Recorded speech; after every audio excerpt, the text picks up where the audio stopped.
The Lufthansa heist was a robbery at New York City's John F. Kennedy International Airport on December 11, 1978. An estimated $5.875 million, equivalent to $23 million in 2019, was stolen, with $5 million in cash and $875,000 in jewelry, making it the largest cash robbery committed on American soil at the time. Jimmy Burke, a Lucchese crime family associate, was reputed to be the mastermind of the robbery, but he was never officially charged in connection with the crime. Burke is also alleged to have either committed or ordered the murders of many of those involved in the months following the robbery to avoid being implicated in the heist. The only person convicted in the robbery was Louis Werner, an airport worker who helped plan the heist. The money and jewelry were never recovered.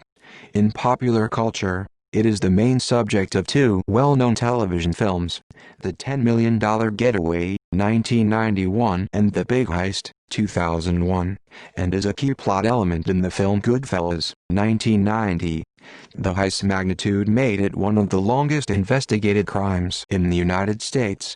The latest arrest associated with the robbery was made in 2014, which resulted in acquittal.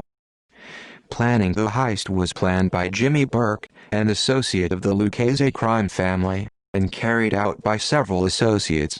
The plot began when bookmaker Martin Krugman told Henry Hill, an associate of Burke's, Lufthansa flew in currency to its cargo terminal at John F. Kennedy International Airport. The information had originally come from Louis Werner, a worker at the airport who owed Krugman $20,000 for gambling debts, equivalent to $84,000 in 2019, and from his co-worker Peter Grunwald. Werner and Grunwald had previously been successful in stealing $22,000 in foreign currency, equivalent to $99,000 in 2019, from their employer Lufthansa in 1976. Burke decided on Tommy DeSimone, Angelo Seep, Louis Cafora, Joe Maneri, Paolo Lee Castri and Robert McMahon as the robbers. Burke's son Frank would drive one of the backup vehicles and Parnell Stax Edwards' job was to dispose of the van afterwards. Depending on their role in the robbery, each participant was to receive $10,000 to $50,000. However, those amounts were based on the estimated haul, which was only $2 million compared to the actual take of $5.875 million. Werner was to receive a flat 10% of the take. The heist on December 11, 1978, around 3 a.m., the six men in a black Ford Econoline pulled up to the Lufthansa Cargo Building 261. The padlock on the gate was caught with a pair of bolt cutters.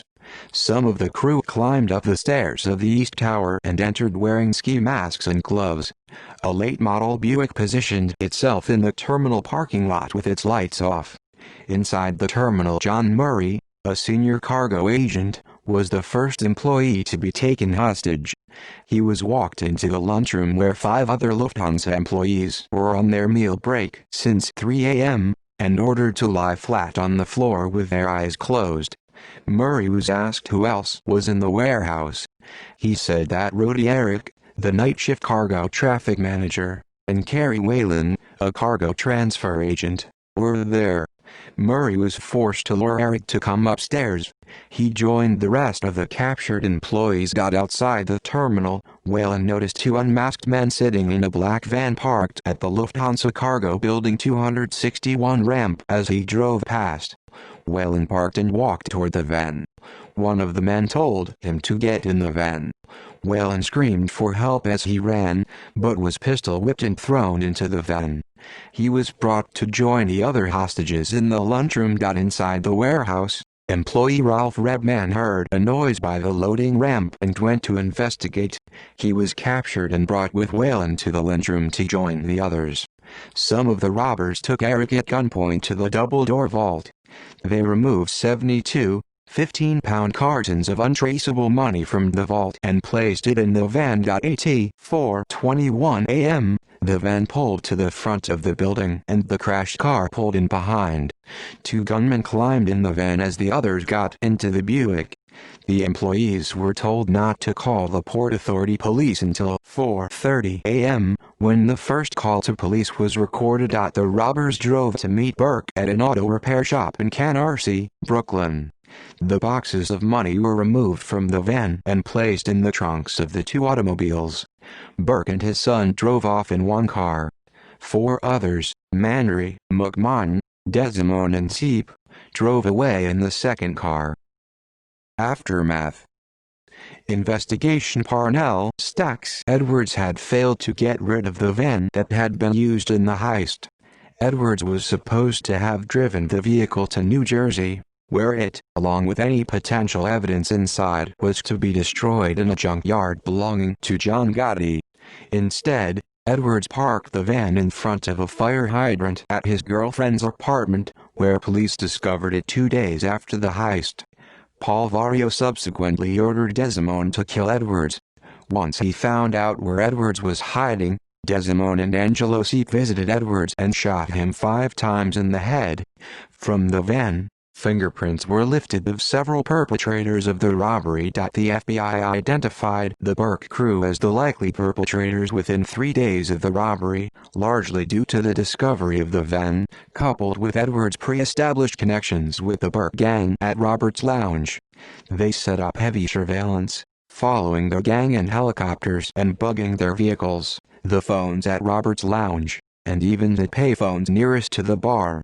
The FBI managed to record a few bits of tantalizing chatter despite the background sounds of rock and disco music, such as Angelo Seep telling an unidentified man about a brown case and a bag from Lufthansa, and his telling his girlfriend Hope Barron, "I want to see, look where the money's at, dig a hole in the cellar in audible rear lawn." But this was not enough to definitively connect Burke's crew to the heist, and no search warrants were issued. According to Henry Hill, Jimmy Burke became paranoid and agitated once he realized how much attention Edwards' failure had drawn, and resolved to kill anyone who could implicate him in the heist, starting with Edwards himself. With the murders of most of the heist associates and planners, little evidence and few witnesses remained connecting Burke or his crew to the heist. However, the authorities were eventually able to gather enough evidence to prosecute inside man Louis Werner for helping to plan the heist. Werner was the only man convicted of the robbery, in 1979, and was sentenced to 15 years in prison. Lucchese crime family associate Donald Franco's later expressed frustration with being a close friend of Burke's and regular habitué at Robert's Lounge but not involved in the actual heist. In his biography Contract Killer, the explosive story of the mafia's most notorious hitman Donald, the Greek Francos. Later, when Whelan was interrogated by the authorities, he was shown police archive photos and positively identified one of his assailants as Angelo Seep. Eric later reported that the robbers were well informed and knew all about the safety systems in the vault, including the double-door system, whereby one door must be shut in order for the other one to be opened without activating the alarm. The robbers ordered Eric to open up the first door to a 10 by 20-foot room.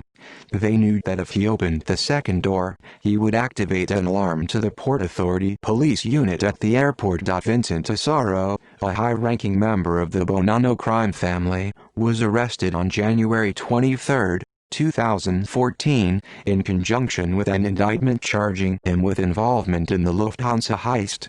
His cousin Gaspar Valenti was testifying against him. The case against Asaro was based on an informant who is referred to by Asaro's attorney as one of the worst witnesses I've ever seen. Daniel Simone, who co-authored the book The Lufthansa Heist, in collaboration with Henry Hill, reported to the New York Post's Page 6 that Hill told him that Asaro had no involvement in the robbery. On November 12, 2015, Asaro was acquitted of all charges connected to the Lufthansa robbery by a jury in federal district court in Brooklyn. The stolen cash and jewelry were never recovered. Murders of heist associates. Burke also realized that Edwards' failure to dispose of the van had allowed the police to catch on to his crew, and Burke resolved to kill anyone who could implicate him in the heist. The first to be murdered, just 7 days after the heist, was Edwards, shot and killed in his apartment on December 18, 1978, by Tommy DeSimone and D'Angelo Seep. This was the first in a series of criminals and their acquaintances who were murdered after the heist at Burke's orders. Others involved in the planning, execution, or follow-up of the heist who were killed, but not on Burke's orders in 1979. The informants Janet Barbieri, Louis Werner's girlfriend and future wife, who testified against Werner before a grand jury. William "Bill" Fischetti, a taxi dispatch company owner and a mob relative who was involved in selling stolen bearer bonds. Peter Grunwald, a Lufthansa heist organizer, who testified against his friend and fellow co-worker Louis Werner. Frank Mena, a numbers runner who had been worked over by Angelo Seep and Daniel Rizzo because of his boss Martin Krugman's incompetence. Louis Werner, a Manhattan accountant who doubled as a money launderer. In April 1980, Henry Hill was arrested on unrelated narcotics charges. He became convinced that his former associates planned to have him killed, Vario, for dealing drugs, and Burke, to prevent Hill from implicating him in the heist. With a long sentence hanging over him, Hill agreed to become an informant and entered the witness protection program with his family. He was not able to help the government obtain convictions against Vario or Burke for the Lufthansa heist, although both were convicted of other crimes as a result of his testimony. Books. On April 7, 2015, author Robert Zberna released the book The Mystery of the Lufthansa Airlines Heist with collaborator Dominic Sakale, a former member of the Bonanno crime family. According to Sakale, between $2 million and $4 million of the Lufthansa loot was stashed in a safe deposit box by Jimmy Burke. The keys were given to his daughters, Kathy and Robin. Sakale reported that Kathy Burke's husband Anthony Bruno Indelicato, a Bonanno capo, gained access to the box with Vincent Bosciano, also a Bonanno capo. Sakale said that Bosciano spent $250,000 of the money on a movie that was never produced. The remainder was lost at casinos by Bosciano. In 2014, airport employee Carrie Whalen self-published a book about the heist called Inside the Lufthansa HEIT. The FBI Lied. In July 2015, Roman and Littlefield published a book titled The Lufthansa Heist, co-authored by Daniel Simone and mobster-turned-informant Henry Hill. In July 2017, The Big Heist, The Real Story of the Lufthansa Heist, The Mafia, and Murder by Anthony DeStefano was released. See also List of large-value U.S. robberies. References. Further reading. Hill, Henry, Daniel Simone, 2015. The Lufthansa Heist. Behind the $6 million cash haul that shook the world. Lions Press. ISBN 978-1493008490. Hill, Henry, Gus Russo, 2004. Gangsters and Goodfellas, Wise Guys, Witness Protection, and Life on the Run. M. Evans and Company, Incorporated. ISBN 1-56731-757-X. Volkman, Ernest, Cummings, John, October 1986. The Heist. How a Gang Stole $8 million at Kennedy Airport and Lived to Regret It. New York. Franklin Watts. ISBN 0-531-15024-0.